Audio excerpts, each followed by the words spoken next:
بسم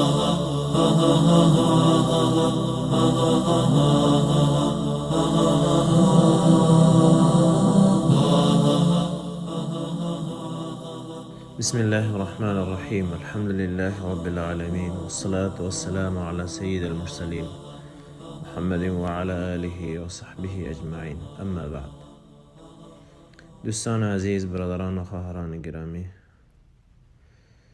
امروز در هفتمین درس از کتاب الاربعین امام آجری رحمه الله هستیم. در این درس حدیث را پیرامون گرفتن وضو، فضیلت گرفتن وضو و احادیث را در مورد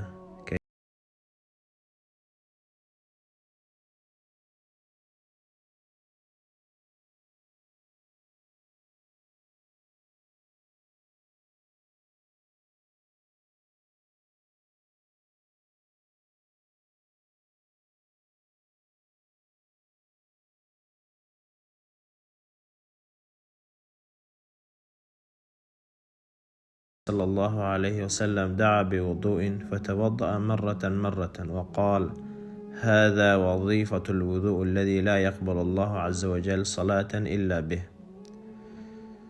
میگه رسول صلی الله علیه وسلم آب تلبیسن برای وضو گرفتن. پس وضو گرفتن یک بار اعضای بدن خدا، اعضایی که در وضو شسته میشه، یک بار شستن و ای گفتن این وضوی است که الله سبحانه وتعالى بدون وضو نماز را قبول نمیکنه. ثم توضأ مرتين فقال: هذا وضوء من توضأ به اعطاه الله عز وجل كفلين من الاجر. میگه سپس رسول صلی الله علیه وسلم وضو گرفتن، دو بار اعضای بدن خدا شستن، اعضایی که برای وضو شسته میشن. سپس فرمودن هر کس که اگر به این شکل وضو بگیره، الله سبحانه وتعالى دو بهره از اجر، دو پاداش برش میده، دو پاداش داره، دو ثواب داره. ثم توضأ ثلاثا ثم قال: هذا وضوئي ووضوء الانبیاء من قبلی. سپس اعضای بدن خود سه بار شستن و فرمودن این وضوی ماست و وضوی پیامبرانی که پیش از ما بودن، انبیایی که پیش از ما بودن و وضوی آنها می باشه. حدیث دیگری است که یکی از تابعین بزرگوار و عنوان نامش که عبد خیر است، او روایت میکنه. میفرماید: اتیت علی ابن ابی طالب رضی الله عنه وقد صلى فدعا بالطهور فقلنا ما يصنع وقد صلى ما يريد الا ليعلمنا. میگه در نزد علی ابن ابی طالب رضی الله عنه آمدن در حالی که نماز خوانده بود. میگه به ما گفت که آب بیارین، از ما آب تلویست، آب آوردیم. ما با خود گفتیم ای در حالی که نماز خواندگی است چی میکن آب وضو گرفته؟ ما فهمیدیم که میخواه ما را تعلیم بده، میخواه ما را یاد بده وضو گرفتن. میفرماید: فأوتی بإناء فيه ماء فأفرغ من الإناء على يديه فغسلهما ثلاثا. میگه آب آوردیم در یک تشت، در یک ظرف آب بود، از او آب گرفت بر دست خود انداخت، سه بار دست خود شست. ثم مضمض واستنشق ثلاثا من الكف الذي يأخذ به الماء. میگه سپس آب به دهن خود برد، مزمزه کرد و به بینی خود آب برد از همون دستی که آب میگرفت، میگه به دهن خود برد، به بینی خود برد سه بار. ثم غسل وجهه ثلاثا. سپس سه بار صورت خود شست. ثم غسل يده اليمنى ثلاثا ويده اليسرى ثلاثا يعني الى المرفقين. میگه سپس سه بار دست راست و سه بار دست چپ خود تا آرنج ها شست. و مسح برأسه مرة واحده و یک بار به سر خود مسح کرد. ثم غسل رجله اليمنى ثلاثا و رجله اليسرى ثلاثا. سپس پای راست خود سه بار شست و پای چپ خود هم سه بار شست. ثم قال: من سره ان يعلم وضوء رسول الله صلی الله علیه وسلم فهو هذا. و سپس فرمود هر کسی که میخواه ببینه وضوی رسول صلی الله علیه وسلم، میخواه یاد بگیره، تعلیم بگیره وضوی رسول صلی الله علیه وسلم، اینمی وضوی رسول صلی الله علیه وسلم. و در وضو گرفتن که در این حدیث کامل ذکر نشده، در بعض حدیث بیشتر ذکر شده. در وضو گرفتن میگه که کسی که وضو میگیره ابتدا باید بسم الله بگه. بسم الله اگر کسی قصد نیره ترک بکنه وضویش نمیشه. مذهب امام احمد رحمه الله می است کسی قصد ترک کرد وضویش نمیشه، باید وضو را بسم الله بگوید. در وقت ابتدا که وضو میگیره بسم الله بگوید. بعد به همین شکلی که وضو گرفت به همین شکل وضو میگیره و در اخیر هم دعا داره که دعای شمی است: اشهد ان لا اله الا الله وحده لا شریک له و اشهد ان محمدا عبده و رسوله اللهم اجعلني من التوابین واجعلني من المتطهرین سبحانك اللهم بحمدك لا اله الا انت استغفرك و اتوب الیک. این دعا را اگر بخوانید انشاءالله اجرش زیاد است انشاءالله. حدیث دیگری که میخوانیم حدیثی است که وکیع رحمه الله گفتیم یکی از ائمه سلف است. به روایاتی که به ابن عباس رضی الله عنهما میرسه که ابن عباس رضی الله عنهما از خاله خودش میمونه رضی الله عنها روایت میکنه. میمونه رضی الله عنها ام المؤمنین میفرماید: وضعت للنبي صلی الله علیه و سلم غسلا فاغتسل من الجنابه. میگه برای رسول صلی الله علیه و سلم آب آوردم تا از جنابت غسل کنن. فاغتسل من الجنابه فاکفأ الاناء بشماله على یمینه. میگه آب آوردم، آب گرفتن که از به خاطر جنابت غسل کنن، از تشت آب میگرفتن، از طرف چپ به طرف راست آب میانداختن. فغسل کفیه. میگه ابتدا رسول صلی الله علیه وسلم دستای خود شستن. ثم افاض على فرجه فغسل. سپس شرمگاه خود شستن با آب. ثم قال بيده على الحائط او على الارض فدلكها. میگه سپس در یک طرف زمین ایستاد شدن رسول صلی الله علیه وسلم. ثم مضمض و استنشق.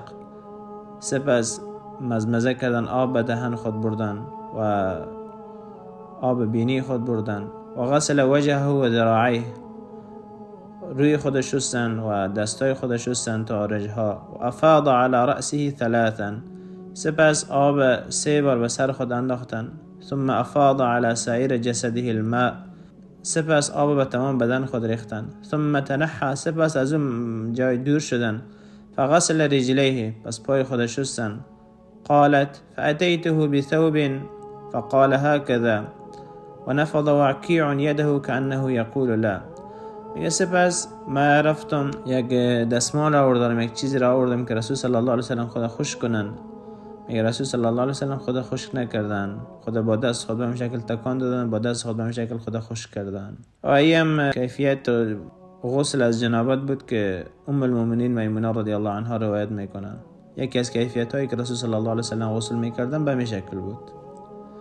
حدیث دیگری که میخوانم در بیان نماز است. حدیثی است که ابی درداء رضی الله عنه روایت میکنه که رسول صلی الله علیه وسلم فرمودند: 5 من جاء بهن یوم القیامة مع ایمان دخل الجنه. 5 چیز است که هر کس در روز قیامت با ایمان بیاید داخل بهشت میشه.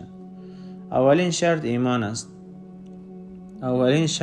است. کسی ایمان داشت و این 5 چیز آورده تانست داخل بهشت میشه. و در اینجا هم کس معلوم است که رسول صلی الله علیه وسلم ایمان شرط میگذارن. امروز ایمان بردن بسیار سخت است، خیلی سخت است. فتنه کفر و شرک از هر طرف میباره، از هر طرف فتنه کفر و شرک میباره، مگر کسی را که الله برش رحم کرده باشه و الله او را نجات بده. کمتر کسی پیدا میشه که از این فتنه کفر و شرک نجات پیدا بکنه. الله سبحانه و تعالی ما را نجات بده و الله تعالی ما را مؤمنین از دنیا ببره. رسول صلی الله علیه وسلم میگن: من حافظ على الصلوات الخمس على وجوههن و رکوعهن و سجودهن و مواقیتهن. میگن کسی اگر به نمازهای 5گانه خود پایبند باشه، محافظت بکنه. محافظت به نمازی است که هر نماز در وقتش بخونه، نماز ناوقت نخونه. این نیست که نماز ترک بکنه. مراد از محافظتی است که نمازها را در وقتش بخونه و نمازها را با کیفیتی که رسول الله صلی الله علیه وسلم بیان کردن بخونه و طوری بخونه که رکوعش، سجدهش همیش برابر باشه و مواقیتهن و وقتای نماز با وقتش نماز بخونه. ایتو نشو که نمازها را ناوقت نماز بخونه، از وقتش بگذرانه. چون در حدیث در آیه‌ای که الله سبحانه و تعالی در قرآن در سوره مریم بیان کرده: فخلف من بعدهم خلف اضاعوا الصلاة واتبعوا الشهوات فسوف يلقون غيا. الله سبحانه و تعالی از طایفه خبر داده که آنها نماز ضایع میکنن. ضایع کردن نماز چی است؟ علما اتفاق دارن و حدیث دیگری است که وضاحت میده. ضایع کردن نمازی است که نماز در وقت اصلیش نخوانی، نماز از وقت اصلیش بگذرانی و ناوقت نماز بخوانی. این ضایع کردن نماز است. الله سبحانه و تعالی در آیت میگه فسوف یلقون غیا، کسانی که نماز ضایع میکنن، نماز در وقتش نمیخوانن، الله تعالی میگه ما اونا را سزای عملشون رو در همین دنیا میتیم قبل از آخرت. یعنی قبل از اینکه عذاب آخرت بچشن، در همین دنیا سزای عمل خود میچشن، مورد سختی ها و مشکلات ها قرار میگیرن. الله تعالی امتحانشون میکنه و عذابشون میده در این دنیا. و در حدیث میگه که جبرائیل علیه السلام وقتی که آیت آورد، رسول صلی الله علیه وسلم گریان کردن، گفتن آیا امت ما نماز ضایع میکنه؟ گفتن آیا امت من نماز ضایع میکنه، نماز در وقتش نمیخونه؟ جبرائیل علیه السلام گفت ای محمد، گفت امت تو کارهایی بکنه که در بدل بسیار یک چیز ناچیزی، در بدل یک چیز بسیار بی ارزشی دین خدا میفروشن، دین خدا سودا میکنن. سبحان الله. حدیث ادامه میتیم. رسول صلی الله علیه وسلم میگن کسی که 5 چیز با ایمان بیاره وارد بهشت میشه. اولین چیزی که بیان میکنن در مورد نماز است، کسی که به نماز به محافظت بکنه، به رکوعش، سجدهش به وقتش، نماز به وقتش بخونه و رکوع سجده خوب برابر بکنه. و اعطى الزکات من ماله طیب النفس بها، و زکات مال خود بپردازه در حالی که قلبش آرام است، با قلب آرام، با قلب خوشحالی و با قلبی که قلبش رضایت داشته باشه و خفه نباشه. نگه که یعنی وقتی که زکات میده به یک شکلی نباشه که یعنی دلش ناراحت باشه و فکر بکنه در مالش ضرر دیده و مالش نقصان دیده، بلکه با نفس آرام، با نفس راحت زکات خود پرداخت بکنه. و در ادامه فرمودن و ایم الله لا یفعل ذلك الا مؤمن، گفتن قسم به الله که کار نمیکنه مگر مؤمن، این کار مگر مؤمن کسی دیگری نمیکنه. و صام رمضان، اگر روزه ماه رمضان گرفت. و حج البیت ان استطاع الیه سبیلا، و حج البیت ان استطاع الیه سبیلا، و حج خانه کعبه را کرد اگر تواناییش داشت. و ادى الامانه، و امانت به جای آورد. مردم از ابو درداء رضی الله عنه پرسان میکنه و ما اداء الامانه، میگن ادای امانت چی است؟ میگه الغسل من الجنابه، میگه غسل کردن از جنابت است. اینجا صحابی رسول صلی الله علیه وسلم امانت توضیح میده، امانتی که در رسول صلی الله علیه وسلم در حدیث گفتن. میگه منظور از امانت میگه الغسل من الجنابه، غسل کردن از جنابت است. فإن الله عز وجل لم يأمن ابن آدم على شيء من دينه غيرها، میگه الله سبحانه و تعالی فرزند آدم در امان قرار نداده به چیزی غیر از همین جنابت. در اینجا خو صحابی رسول صلی الله علیه وسلم ابو درداء امانت توضیح میده که امانتی در این حدیث بیان شده میگه همی است. لیکن اگر در حقیقت بنگریم امانت که مفهومش عام است. الله سبحانه و تعالی در قرآن بیان کرده ان عرضنا الامانه على السماوات والارض والجبال فابين ان يحملنها واشفقن منها وحملها الانسان. الله سبحانه و تعالی میگه ما امانت به آسمان ها و زمین و کوه ها عرضه کردیم، پیش کردیم به عنوان مشوره که آیا را قبول میکنن یا نه. میگه فابین یحملنها، ابا ورزیدن که امانت قبول بکنن. و اشفقن منها و حملها الانسان انه کان ظلوما جهولا، انسان کسی امانت به عهده گرفت، امانتی که کوه ها نتونستن برداشت کنن، آسمان زمین نتونست برداشت کنن. انسانی امانت به عهده خود گرفت، انسان که ظالم است، جاهل به نفس خود است. این امانت چی است؟ امانت لا اله الا الله است، امانت توحید است، امانت طاعت و عبادت الله سبحانه و تعالی است. حدیث دیگری که میخوانیم در بیان کیفیت نماز است. محمد ابن عمرو العامری یکی از تابعین است روایت میکنه كنت في مجلس من اصحاب رسول الله صلی الله علیه وسلم فتذاكروا صلاته فقال ابو حمید الساعدي رضي الله عنه انا اعلمكم بصلاة رسول الله صلی الله علیه وسلم. می فرماید ما در مجلس یاران رسول الله صلی الله علیه وسلم نشسته بودم که آنها نماز رسول صلی الله علیه وسلم یادآور شدند. که در این هنگام بود که ابو حمید ساعدی رضی الله عنه خیست و گفت که ما نماز رسول صلی الله علیه وسلم به شما یاد میتونم. میگه رأیت رسول الله صلی الله علیه وسلم اذا قام الى الصلاه كبر ثم قرأ. میگه رسول الله صلی الله علیه وسلم دیدم وقتی که میخواستن نماز بخوانن تکبیر میگفتن ابتدا، سپس قرائت میکردن. قرائت همون سوره فاتحه است و سوره فاتحه که در نماز خواندنش فرض است، فرض یا واجب. یعنی سوره فاتحه را کسی نخوان نمازش نمیشه، چی نماز تنهایی باشه چی نمازی که با ایمان باشه. نمازی که در جهریه باشه، نمازی که در خفیه باشه، باید در هر حالت سوره فاتحه خوانده شود. و احادیث در مورد زیاد است که رسول صلی الله علیه و سلم میگن لا صلاة لمن لم یقرأ بفاتحه الکتاب، نماز کسی صحیح نمیشه تا سوره فاتحه را نخونه. و در حدیث دیگری که ابی هریره رضی الله عنه روایت میکنه، رسول صلی الله علیه و سلم میگن به صحابه میگن شما پشت سر ما قرائت میکنن؟ میگن بله ما قرائت میکنیم. میگن لا تقرأوا الا بأم القرآن، شما پشت سر ما دیگه قرائت نخوانین غیر از سوره فاتحه، چون صحابه که از سوره فاتحه را با رسول الله در جماعت میخواندن و سوره دیگری که رسول صلی الله علیه و سلم میخواندن او را با رسول الله میخواندن. رسول صلی الله علیه و سلم گفتن پشت سر ما فقط سوره فاتحه را بخوانین، فانه لا صلاة لمن لم يقرأ بها، زیرا کسی که سوره فاتحه را نخوانه نمازش نمیشه. و احادیث دیگر زیاد است که مذاهب اهل سنت به اتفاق دارن، غیر از مذهب ابو حنیفه دیگه مذاهب اهل سنت کلشان اتفاق دارن که سوره فاتحه باید در نماز خوانده شود و خواندنش واجب است، چه در نماز پشت امام باشه یا در نمازی که انسان تنها میخونه، در جهریه باشه در نمازی که خفیه باشه، باید در هر حالت با سوره فاتحه خوانده شود. صحابی ادامه میگه فاذا رکع امکن کفیه من رکبتیه و فرج بین اصابعه، این زمانی که رسول صلی الله علیه وسلم رکوع کردن میگه دستای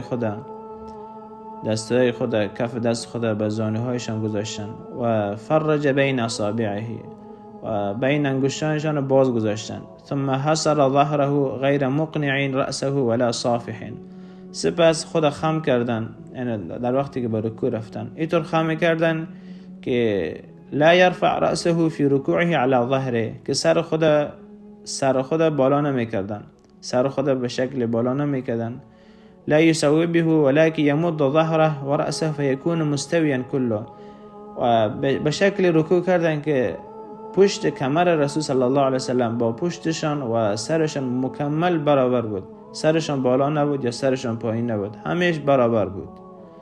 میگه اذا رفع رأسه اعتدل قائما حتى يعود كل عضو منه مكانه، میگه سپس زمانی که از رکوع برخاستن ایستاد شدن، اما قدر ایستاد شدن که کل اعضای بدنشان به حالت خودش آمد، یعنی به حالت که بعد از اینکه از رکوع میخیزن ایستاد میشن، میگه اعضای بدنشان کلش به حالت خودش آمد، یعنی اعتدال در نماز بیان میکنه. فاذا سجد امكن الارض من جبهته وانفه ومن كفيه وركبتيه وصدور قدميه ثم اطمأن ساجدا، میگه سپس خواستن که رسول صلی الله علیه وسلم سجده بکنن و سجده را که با پیشانی خود و بینی خود و دو کف دست و دو زانو و پاهایشان، دو پاهایشان انجام دادن. ثم اطمأن ساجده، سپس سجده کردن، سجده بسیار آرام، سجدهشان آرام بود، عجله نبود. فاذا رفع رأسه اطمأن جالسا، وقتی که از سجده خیستن همونطور آرام نشستن. وإذا قعد في الركعتين قعد على بطن قدمه اليسرى ونصب اليمنى، میگه وقتی که به دو رکعت نشستن طوری نشستن که به شکم پای چپ خود نشستن و پای راست خود نصب کردن. فإذا كانت الرابعة أفضى بوركه اليسرى إلى الأرض وأخرج قدميه من ناحية واحدة، سپس وقتی که رکعت چهارمی که رسید، رکعت آخر بود یا رکعت سومی که اگر رکعت آخر باشه که دو قاعده داشته باشه، در اینجا رکعت چهارمی را صحابه بیان میکنن. میگه در رکعت چهارمی که بود رسول صلی الله علیه وسلم حالت بوریکه که در حدیث آمده به او شکل نشستن، یعنی اخرج قدمیه من ناحیه واحده، میگه هر دو پای خود از یک طرف بیرون کردن، به یک شکلی که پای راست نصب است و به شکلی که در رکعت دوم ششته بود. پای راست است لیکن پای چپ هم که است، از زیر پای راست بیرون میکنن، که هر دو از یک طرف بیرون میشن. حدیث دیگری است که علی ابن یحیی زرقی از پدر خود روایت میکنه که او از کاکای خود روایت میکنه، کاکایش صحابه بدری بوده. میگه كنا مع رسول الله صلی الله علیه و سلم اذ دخل رجل المسجد، میگه ما با رسول صلی الله علیه و سلم بودیم که مردی وارد مسجد شد، فقام ناحیه المسجد فصلى، این نفر آمد در حالی که در یک طرف مسجد ایستاد بود نماز میخوان و رسول صلی الله علیه و سلم متوجه نمازش بودن که چه رقم نماز میخوانن، لیکن خودش متوجه نبود. بعد از اینکه از نماز تمام کرد آمد در نزد رسول صلی الله علیه و سلم سلام کرد، رسول الله صلی الله علیه و سلم جواب سلامش دادن، سپس برش گفتن ارجع فصلی فانک لم تصلی، گفتن برو نماز بخوان، زیرا تو نماز نخواندی. این نفر 2 بار یا 3 بار به این شکل انجام داد، 3 بار انجام داد. باز گفت وقتی که در هر 2 بار 3 بار نماز میرفت میخوان میامد، رسول صلی الله علیه و سلم میگفتن برو نماز بخوان، تو نماز نخواندی. آخر نفر گفت والذی انزل علیک الکتاب لقد جهدت و حرست فعلمنی و ارینی. گفت قسم به او ذاتی که کتاب قرآن به تو فرستاده، من بسیار سعی خود کردم، کوشش خود کردم، یعنی من همین قدر یاد داشتم یا رسول الله، فعلمنی و ارینی، به من یاد بده و نشان بده که نماز چه رقم خوانده میشه، نماز سیر من نشان بده. این نفر کسی بود که نماز میخوان لیکن رکوعش صحیح نبود، سجدهش صحیح نبود، رکوع یعنی نمازش به نماز یعنی نمازی نبود که اعتدال به او داشته باشه و آرامی نماز خدا بخونه. رسول صلی الله علیه و سلم برش گفتن اذا اردت الصلاة فتوضأ فاحسن الوضوء. وقتی که قاصدی که نماز بخوانی پس وضو بگیر، وضو رو بسیار وضو خوب بگیر. چنانچه ما در چند حدیث بیشتر که خواندیم توضیح دادیم وضوی رسول صلی الله علیه و سلم.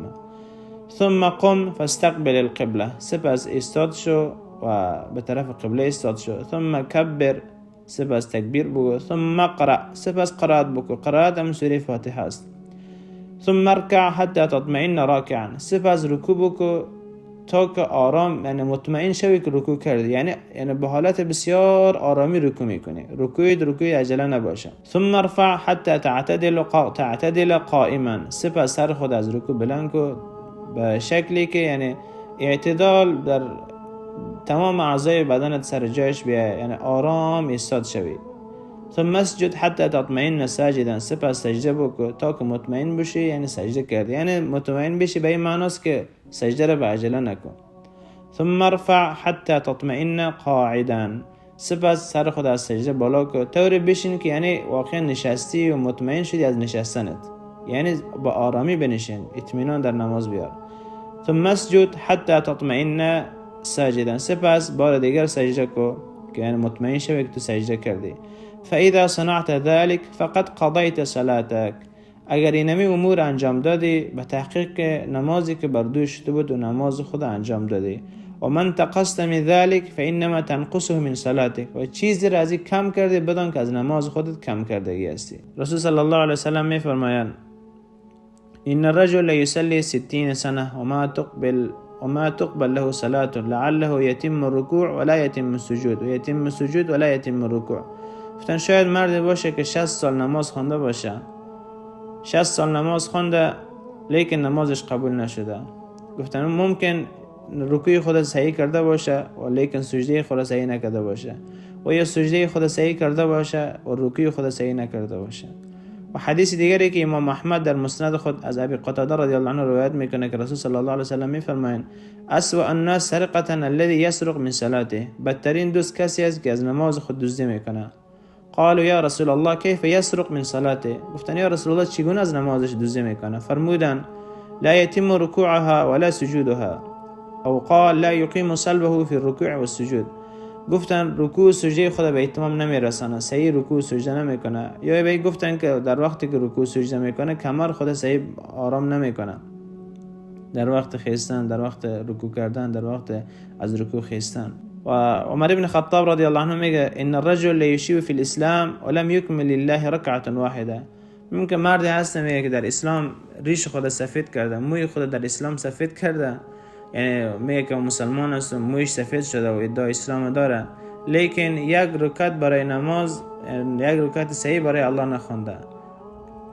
قیل کیف یا امیر المؤمنین، گفته شد چگونه یا امیر المؤمنین؟ قال لا يتم ركوعها ولا سجودها، گفت نماز به شکل خوانده که رکوع و سجده خود صحیح نکرده. از او خاطر امام شافعی و امام احمد و اسحاق رحمه الله میگن من لا يقيم صلبه في الركوع والسجود فصلاته فاسده، یعنی کسی که کمر خود در رکوع و سجده آرام نمیکنه و نماز در رکوع و سجدهش درست نمیباشه، چه وقت رکوع کردن چه از وقت که از رکوع میخیزه، فصلاته فاسده، نمازش فاسد است. حدیث دیگری است که در بخاری است، میگه ابی وائل از زید بن وهب روایت میکنه که حذیفه بن یمان رضی الله عنه مرد را دید که رکوع و سجده خود صحیح نمیکنه. فلما قضى صلاته دعاه وقال له حذیفه ما صلیت ولو مت على غير الفطرة التي فطر الله عليها محمد صلى الله عليه وسلم. وقتی که نماز خود تمام کرد، حذیفه رضی الله عنه رو تلبیس پیش خودش گفت نمازی که تو خوانده، گفت این نمازی اگه به همین شکل اگه تو بمیری، گفت تو به دین دیگر مردگی هستی، تو به آیین دیگر مردی، به ملتی غیر از ملت محمد صلی الله علیه وسلم مردی. یعنی تو از این دنیا با ایمان هرگز نخواهی رفت با این نمازی که تو میخوانی، با این نمازی که رکوع و سجود برابر نیست. الله المستعان. حسبنا الله و نعم الوکیل. صحابی روایت میکنه که رسول صلی الله علیه وسلم با یارانشان نماز خواندن، سپس با گروهی از یارانشان نشسته بودن که مردی آمد که او نماز میخواند و رکوع نمیکرد. و منظور از صحابی رکوع نمیکرد یعنی رکوعش درست انجام نمیداد. امکان نداره کسی در زمان رسول صلی الله علیه وسلم باشه و رکوع نفهمه که رکوع که از فرایض نماز است. رکوع خود صحیح انجام نمیداد و سجده خود طور سجده میکرد مثل که تیز سجده بکنه. میگه رسول صلی الله علیه وسلم او را میدیدن به حالت، فقال ترون هذا لو مات على هذا لمات على غیر ملت محمد صلی الله علیه وسلم. رسول صلی الله علیه وسلم گفتن ایره که میبینن این انسانه، گفتن اگر به همین شکل بمیره، گفتن به آیین دیگری از آیین محمد مردگی است، به دین دیگری از دین محمد صلی الله علیه وسلم مرده، یعنی به یک ملت دیگر از دنیا رفته و دین رسول صلی الله علیه وسلم از دنیا نرفتگی است. کما ینقر الغراب والدم، گفتن این انسان نماز میخونه مثل کلاغی که نول میزنه و سر خود زود بالا میکنه. و در ادامه رسول صلی الله علیه وسلم میگن مثل الذي يصلي ولا يركع وينقر في سجوده كالجائع لا يأكل الا تمرة او تمرتين فما تغنيان عنه. مثال کسی که نماز میخونه و رکوع خود صحیح انجام نمیده و در سجده خود مثل کلاغ نول میزنه و سر خود زود بالا میکنه، مثل گرسنه است که نمیخوره، مگر یک خرما دو خرما را میخوره و او دو خرما او را سیر نمیکنه، یعنی نمازش صحیح نمیشه. رسول صلی الله علیه وسلم به شکل مثال میدن و در ادامه میگن فاسبغ الوضوء، در اتمام کردن وضو، در گرفتن وضو به طریقه صحیح سعی بکنن، کوشش بکنن. و ویل للعقاب من النار، و آتش است برای کسانی که پشت پایشان خشک میمانه، و اتم الرکوع و السجود، و گفتن رکوع و سجده خدا به اتمام برسانن. قال ابو صالح فقلت لأبي عبد الله الاشعري من حدثك هذا الحديث؟ فقال امراء الاجناد. ابو صالح میگه به ابی عبدالله اشعری رضی الله عنه گفتم این حدیث به تو کی گفت؟ چی کسی به تو این حدیث گفت؟ میگه برای من گفت که امراء الاجناد، گفت امیران لشکرها. کیها بودن؟ خالد ابن الولید، عمرو ابن العاص، یزید ابن ابی سفیان، شرحبیل ابن حسنه، كل هؤلاء سمعوا النبي صلى الله عليه وسلم. گفت اینمی یاران رسول صلی الله علیه وسلم، اینمی امیران لشکرها، گفت از رسول صلی الله علیه وسلم رو شنیده بودن و به ما گفتن. در این حدیث ما چند چیز میبینیم. یکی رو میبینیم که رسول صلی الله علیه وسلم با وضو توضیح میدن کسی که نماز خود صحیح نمیخونه و در این حالت اگر از دنیا میره در ملتی غیر از ملت رسول الله از دنیا رفتگی است، یعنی در کفر رفتگی است، چون نمازش صحیح نشده. ما گفتیم که احادیث پیشتر خواندیم که کسی که نماز خود رکوع سجده خود صحیح انجام نمیده و کمر خود صحیح آرام نمیکنه در نماز و نماز از این نمیشه. به مذهب امام شافعی، امام احمد، امام اسحاق اینا همی است که نماز از این نمیشه به دلیل حدیثی که رسول صلی الله علیه وسلم گفتن و در این حدیث هم با وضوح دیده میشه، آشکارا دیده میشه کسی که نمازش صحیح انجام نمیده اگر از این دنیا بمیره به اسلام نمردگی است، بلکه به آیین غیر از آیین رسول صلی الله علیه وسلم از دنیا رفته. حدیث دیگری که میخوانیم حدیثی است که امام آجر رحمه الله روایت میکنه از شهر ابن حوشب انه لقى ابا امامة الباهلي رضي الله عنه فسأله عن حديث عمرو بن عبسة السلمي حين حدث شرحبيل بن السمط واصحابه انه سمع رسول الله صلى الله عليه وسلم يقول. این تابعی که است صحابه بزرگوار ابی امامه باهلی رضی الله عنه را میبینه و از او در مورد حدیث عمرو بن عبسه سلمی پرسان میکنه، حدیثی که زمانی که شرحبیل حدیث بیان کرد که از رسول صلی الله علیه وسلم شنیده بوده که رسول الله صلی الله علیه وسلم اینطور گفته بودن. اقوال رسول صلی الله علیه وسلم از اینجا شروع میشه: من رمى بسهم في سبيل الله عز وجل فبلغ اخطاء او اصاب كان سهمه ذلك له كعدل رقبة من ولد اسماعیل. اگر کسی یک تیر را در راه الله پرتاب میکنه، اگر او تیر انداخت، تیر رسید یا نرسید، تیر به هدف خورد یا نخورد، سهمش اجر پاداشش ای از مثل یک برده‌ای که از فرزندان اسماعیل علیه السلام آزاد کرده باشه. و من خرجت به شیبة فی سبیل الله عز وجل کانت له نورا یوم القیامه. و کسی که موی خود سفید کرده باشه در راه الله، بندگی الله را کرده باشه، در جهاد بوده باشه، در طاعت و عبادت سپری کرده باشه و ریش موی خود سفید کرده باشه در همه حالت، نه در کفر و شرک ریش موی خود سفید کرده باشه یا در جهالت، در فساد و منکرات ریش موی خود سفید کرده باشه، بلکه کسی باشه که در طاعت الله، در عبادت، در بندگی الله، در جهاد، در امور خیر ریش موی خود سفید کرده باشه. رسول صلی الله علیه و سلم میگن کانت له نورا یوم القیامه. این موی، این ریش که در روز قیامت برش نور میشه، یک نور میباشه. و من عتق رقبه مسلمه کانت له فکاکه من جهنم. و کسی که اگر یک برده مسلمان را آزاد بکنه، چه او زن باشه یا مرد باشه، غلام باشه یا کنیز باشه، کانت له فکاکه من جهنم، به همین شکل الله سبحانه و تعالی او را از جهنم خلاص میکنه. سبحان الله. این حدیث در مورد کسی است که غلام است یا کنیز است، کنیزای مسلمان که اگر به دست کفار افتاده بدن، کنیز مسلمان است یا برده مسلمان است. در حقیقت ما شما میبینیم کنیز یا غلام که از یک آزادی داره، لیکن این حدیث اگر ما ببینیم امروز به اسیرای مسلمان ها که چقدر هستن، چقدر اسرای مسلمان ها هستن، از خواهران ما، از برادران ما که به هزاران مسلمان می باشن، هیچ سهولتی بر آنها نیست، اصلا حتی ارتباطات ندارن، در سختی ها، در مشکلات ها، در تعذیب، در انواع سختی ها میگذرانن، هیچ حقی به آنها داده نشده و سالها در زندان ها سپری میکنن بدون از اینکه حالشان معلوم بشه. سالها هستن که خواهران ما، برادران ما اسیر هستن دست کفار. اگر کسی سعی بکنه برای آزادی آنها، انشاءالله اجر پاداش از رو فقط الله میدونه. یه حدیث رو بیان کردیم که رسول صلی الله علیه و سلم برای کسی گفتن که کسی غلام باشه یا کنیز باشه. امروز اسرا که هستن بالاتر از غلام ها و کنیز ها می باشن. اسرا گفتم به حقشان ظلم میشه و در شکنجه ها و در تعذیب و در قسم عذاب ها می باشن. چنانچه رسول صلی الله علیه و سلم در حدیث دیگر گفتن فک العانی، اسیرایتان آزاد بکنن. هر مسلمان، هر مؤمن سعی خود بکنه، تلاش خود باید انجام بده به خاطر آزاد کردن اسیران مسلمانان که از برادران باشه، از خواهران، که امروز زندان ها پر شده، زندان های کفار در تمام دنیا مملو شده از برادران و خواهران اسیر ما. الله سبحانه و تعالی آزاده رو برای امت بیاره. الله تعالی خواهران و برادران اسیر ما را از دست کفار نجات بده. و در ادامه رسول صلی الله علیه و سلم میگن و من قام الى الوضوء يراه حقا عليه فمضمض فاه غفرت له ذنوبه مع اول قطره من طهوره.